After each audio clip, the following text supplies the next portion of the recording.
Olá, pessoal, tudo bem com vocês?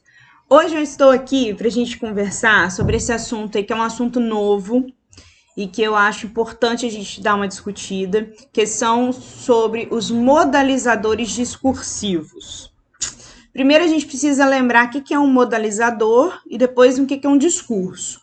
Modalizador são todas as palavras que estão dentro das orações, dentro das frases que têm verbo, para trazer um sentido, um aspecto diferente daquilo que a gente está acostumado a falar, para trazer uma emoção para a nossa frase, tá? Essa é a ideia.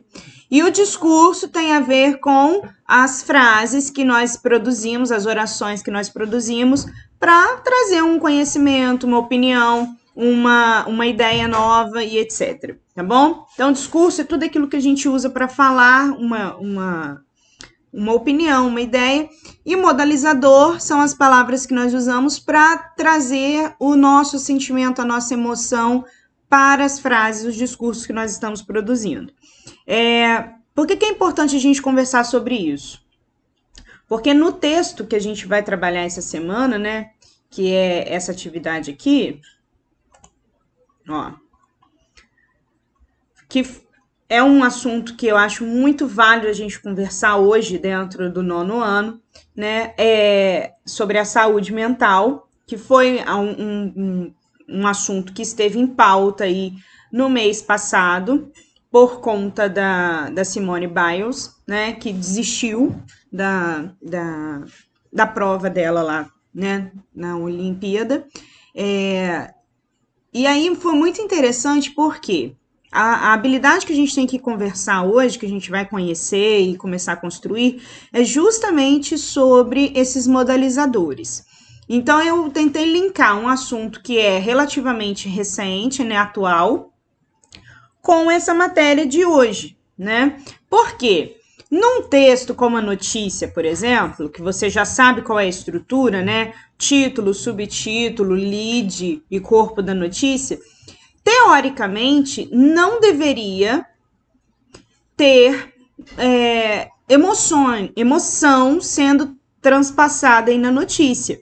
Por quê? O leitor tem que ler a notícia e julgar o que ele entendeu daquela notícia, mas sem receber a interferência ou a influência do jornalismo. Né? A gente sabe que um jornalismo sério, um jornalismo de verdade, ele vai trabalhar a notícia, ele vai transmitir a notícia, mas não vai trazer a opinião do jornalista, do escritor, do autor, nem do jornal para o texto.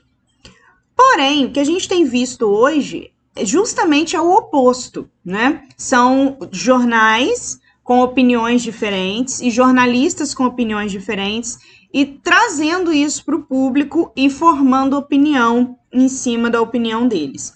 É um pouco preocupante porque o jornal ele é um gênero, ele é conhecido como um gênero neutro de opiniões, de informações desse tipo. Então, a gente tem visto, e vocês principalmente são bastante influenciáveis por serem adolescentes, a opinião de vocês ainda está em construção, então é um pouco preocupante e a gente precisa aprender a perceber que a língua portuguesa ela tem esse recurso de modalização,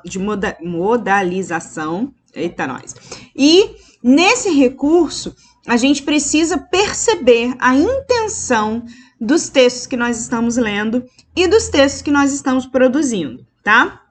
Então, eu não vou falar da atividade em si, mas eu quero conversar com vocês sobre os modalizadores do discurso, os modalizadores discursivos hoje, tá bom? São os elementos responsáveis por evidenciar nossa opinião, tanto na fala quanto na escrita.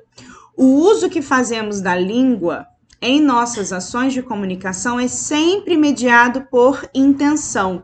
Nada, gente, nada do que a gente fale é sem intenção, é desintencional. Não, a gente tem intenção em cada construção que nós produzimos, em cada frase, em cada brincadeira, em cada fofoca, em cada frase que a gente não fala, tem intenção, tá? Nós somos seres humanos e pensamos, e por conta disso, tudo que a gente produz é intencional, tá?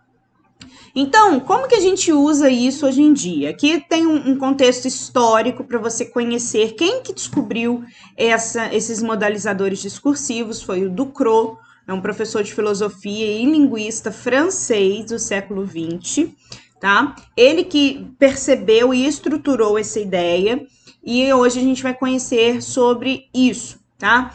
Quais são os elementos, então, que atuam como os indicadores de argumentação, tá? Esses elementos, que são os modalizadores discursivos, eles evidenciam um ponto de vista assumido pelo falante. Tá? Então, a primeira coisa é evidenciar, é destacar o ponto de vista do falante, o ponto de vista do escritor, o ponto de vista do autor de algum texto. E segundo, ele assegura o modo como se elabora o discurso. Porque quando eu coloco um modalizador discursivo, automaticamente eu estou assegurando o uso desse modalizador. Olha só um exemplo legal. Vamos supor que eu esteja aqui falando com vocês e de repente eu falo assim, porque felizmente o fulano de tal saiu vivo do acidente. Quando eu uso felizmente, eu estou trazendo uma carga emocional para minha frase. Eu estou trazendo um modalizador discursivo para minha frase. Eu estou trazendo a minha emoção e a minha opinião, a minha intenção na frase. Uma coisa que sempre me deixou muito chateada quando eu assisto jornais, etc., é o termo pelo menos. Pelo menos 50 pessoas morreram de Covid no Brasil. Pelo menos, isso é uma carga, é um modalizador. Né? Traz uma opinião e traz uma emoção. Tem que morrer alguém. Olha só como é sério isso. Né? Tem que morrer alguém, então pelo menos 50 pessoas morreram. Tá? É sutil, gente.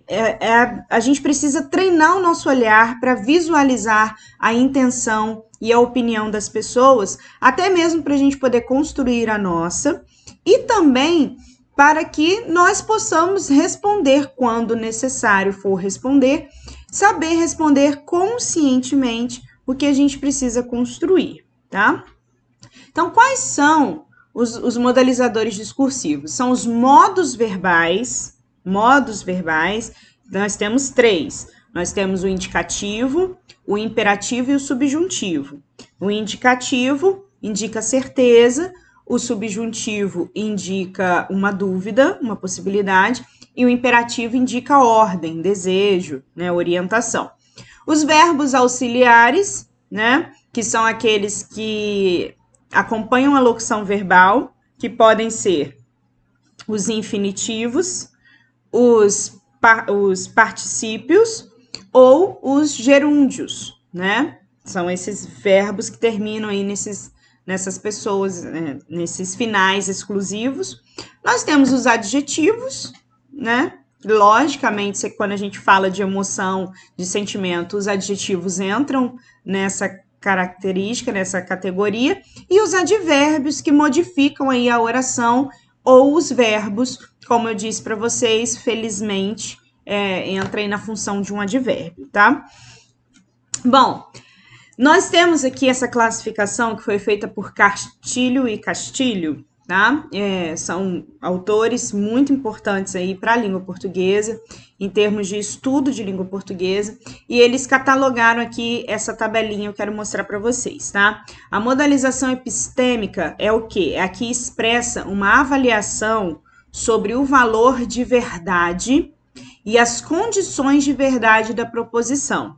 Ou seja, a modalização epistêmica vai garantir a verdade, ela vai trabalhar com a verdade, então são palavras que ajudam a colaborar para uma informação que seja verdadeira, ou há algumas informações que trazem a condição de verdade, tá? Então não é verdade 100%, Eu vou garantir que aquele caminho, que aquela frase vá caminhando para a verdade. Então, são duas classificações. A gente tem os asseverativos, que são esses afirmativos ou negativos, e tem o quase asseverativo, que é esse que fica aí para construção da verdade, tá? Então, vocês podem perceber, ó, realmente, evidentemente, naturalmente, efetivamente, são todos advérbios. Claro, certo, lógico, sem dúvida, mesmo, entre outros, pode ser advérbio, pode ser adjetivo, vai depender do contexto da frase, tá?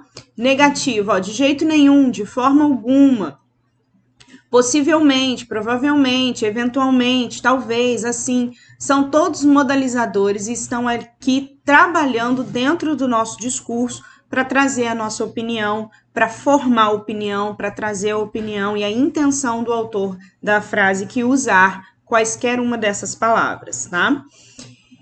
O segundo ponto é a modalização deôntica, tá? Que tem a ver com a obrigação e a permissão, né? Então, toda vez que a gente precisar de trazer aí uma obrigação, uma permissão e tal, a gente vai usar palavras como obrigatoriamente, necessariamente, para trazer aí essa ideia, essa carga de obrigação e de permissão. A modalização afetiva, que é essa que é totalmente carregada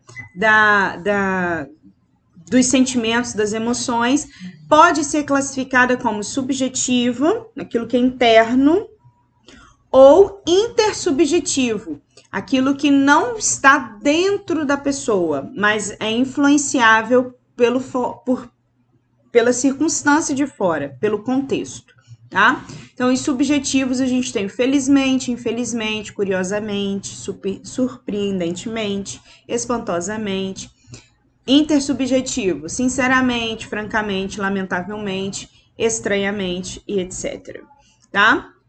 Então, assim, agora, depois que eu fiz essa explicação, vocês vão fazer a atividade de reconhecimento desses modalizadores discursivos com base no texto que está aí nessa atividade, que é o texto 1, ok? Qualquer dúvida ou dificuldade, gente, primeiro eu quero muito que vocês comecem a pesquisar as dúvidas de vocês na internet.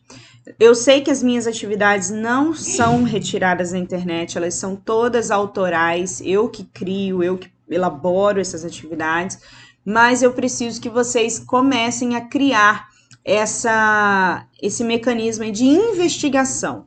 Por exemplo, aqui eu tenho a palavra apreciativo.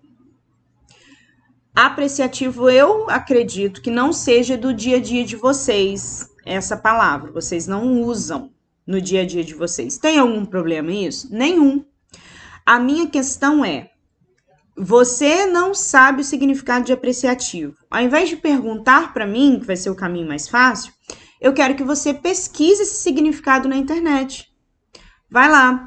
Dicionário apreciativo, ele vai te dar várias opções, você vai ver, compara um site com o outro, vai construindo o seu conhecimento e a sua autonomia para pesquisar e para buscar esse conhecimento, tá bom? E aí, se de tudo não conseguir, não entendi, aí sim você vai me procurar. E outro detalhe também, gente, nós estamos nos aproximando do SAEB, tá? Que é aquela avaliação que eu já expliquei para vocês, tem videozinho no YouTube falando só sobre isso. Então, todas as nossas atividades, desde a semana 20 até a semana 24, nós estamos fazendo exercícios no estilo do SAEB. E no SAEB tem questões muito parecidas com essa, com essas sobre os modelizadores, tá? Então, eu preciso muito que vocês façam essa atividade levando a sério, porque vai ser importante não só para a construção do conhecimento de vocês, mas também para a avaliação que a escola vai receber pela nota de vocês, tá bom? Quaisquer dúvidas ou dificuldades, estou à disposição, só me mandar uma mensagem.